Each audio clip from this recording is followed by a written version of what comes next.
കെട്ടിപ്പൊക്കിയ ഉയരപ്പാതയിൽ വൻ ഗർത്തം, സർവീസ് റോഡിൽ വലിയ വിള്ളലുകൾ, ദേശീയപാത ഇടിഞ്ഞു താഴ്ന്നുള്ള അപകടങ്ങൾ തുടർക്കഥയാവുകയാണ് കേരളത്തിൽ. കഴിഞ്ഞ മെയ് 19 മലപ്പുറം കൂരിയാട്ടായിരുന്നു ആദ്യ അപകടം. ഇതിന്റെ തനിയാവർത്തനമായിരുന്നു കൊല്ലം മൈലക്കാട്ടും കണ്ടത്. ഭാഗ്യം കൊണ്ട് മാത്രം രണ്ടിടത്തും ആളപായമുണ്ടായില്ല. ദേശീയപാതകളിലൂടെ യാത്ര ചെയ്യേണ്ട ജനങ്ങളുടെ മനസ്സിൽ ഈ അപകടങ്ങൾ ഉണ്ടാക്കിയ ഭയം ചെറുതല്ല. നാളെ ഇനി എന്ത് ധൈര്യത്തിൽ തങ്ങളെല്ലാം ഇതുവഴി യാത്ര ചെയ്യുമെന്ന ചോദ്യം നികുതിദായകരായ ജനം ചോദിച്ചു പോകും.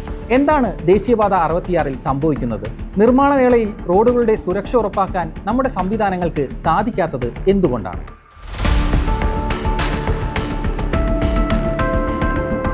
അശാസ്ത്രീയ നിർമ്മാണവും ഡിസൈനിലെ പിഴവുകളും കാരണം ദേശീയപാതയിൽ പ്രശ്നങ്ങളുണ്ടായത് കൊല്ലത്തും മലപ്പുറത്തും മാത്രമല്ല. മണ്ണിടിച്ചിൽ തടയാനുള്ള സംരക്ഷണ ഭിത്തി തകരുകയും റോഡിൽ വിള്ളലുകൾ വീഴുകയും ചെയ്ത സംഭവങ്ങളും നിരവധിയുണ്ട്. തിരുവനന്തപുരം മുതൽ കാസർഗോഡ് വരെയുള്ള ദേശീയപാത 66 പണി പൂർണ്ണതോതിൽ പൂർത്തിയാകും മുമ്പാണ് ഈ അപകടങ്ങളെല്ലാം. അടുത്ത വർഷത്തോടെ പാത പൂർണ്ണ സജ്ജമാകും. പക്ഷേ അപകടം തുടർക്കഥയാകുമ്പോൾ മഴ ധാരാളം ലഭിക്കുന്ന കേരളം പോലൊരു ഭൂപ്രകൃതിയിൽ അതിനുള്ള യാതൊരു മുന്നൊരുക്കവും നടത്താതെയാണോ ദേശീയപാത നിർമ്മിക്കേണ്ടതെന്ന ചോദ്യവും ശക്തമായി ഉയരുന്നു. കേരളത്തിലെ ദേശീയപാതയുടെ പണി ഏറ്റെടുക്കുന്നത് കൂടുതലും സംസ്ഥാനത്തിന് പുറത്തുള്ള കമ്പനികളാണ്. കേരളത്തിലെ കാലാവസ്ഥയും ഭൂപ്രകൃതിയും കൃത്യമായി അറിയാതെ കാര്യമായ പഠനങ്ങളില്ലാതെ നിർമ്മാണത്തിലേക്ക് കടക്കുന്നതും അപകട സാധ്യത വർദ്ധിപ്പിക്കുന്നു. ദേശീയപാതയെയും സർവീസ് റോഡുകളെയും വേർതിരിച്ച് വൻമതിൽ കെട്ടി അതിൽ മണ്ണ് നിറച്ച് ഉയരപ്പാത നിർമ്മിക്കുന്ന സ്ഥലങ്ങളിലാണ് പതിവായി അപകടങ്ങൾ ഉണ്ടാകുന്നത്.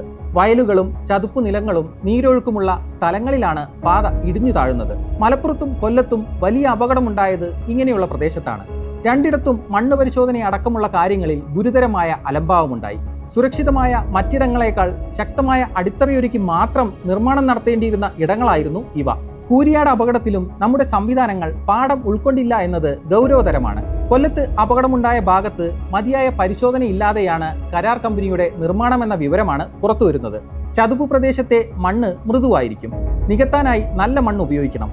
അതിൽ ചെളി ചേർന്നാൽ ഫ്രിക്ഷൻ കിട്ടില്ല. ചെളി ചേരുമ്പോൾ വെള്ളം ഒഴുകിപ്പോവുകയുമില്ല. ഉറച്ച മണ്ണായിരുന്നെങ്കിൽ കൊല്ലത്തെ ഇപ്പോഴത്തെ പണിയുടെ രീതി കുഴപ്പമില്ല. പക്ഷേ അത് അങ്ങനെയുള്ള പ്രദേശമല്ലാത്തതാണ് അപകടമുണ്ടാക്കിയതെന്നാണ് വിദഗ്ധ അഭിപ്രായം. ആഴത്തിൽ ചെളി നിറഞ്ഞ ചതുപ്പിന് മീതെ 30 അടി ഉയരത്തിൽ മണ്ണിട്ടുയർത്തി പാത നിർമ്മിച്ചതാണ് ഇടിഞ്ഞു താഴാനുള്ള കാരണമെന്നാണ് പ്രാഥമിക നിഗമനം. ദുർബലമായ പ്രദേശമാണെന്നത് കണക്കിലെടുത്ത് വേണ്ടത്ര ഉറപ്പോടെ അടിത്തറ നിർമ്മിക്കാനുള്ള ശ്രദ്ധയും കരുതലും കമ്പനി കാണിച്ചില്ല. മണ്ണിന്റെ ബലക്ഷയം കാരണം ഭാരം താങ്ങാനാവാതെ പടിപടിയായി സംരക്ഷണ ഭിത്തിയുടെ അകം ഇടിഞ്ഞു താഴ്ന്നെന്നാണ് ദേശീയപാത അതോറിറ്റിയുടെ വിലയിരുത്തൽ.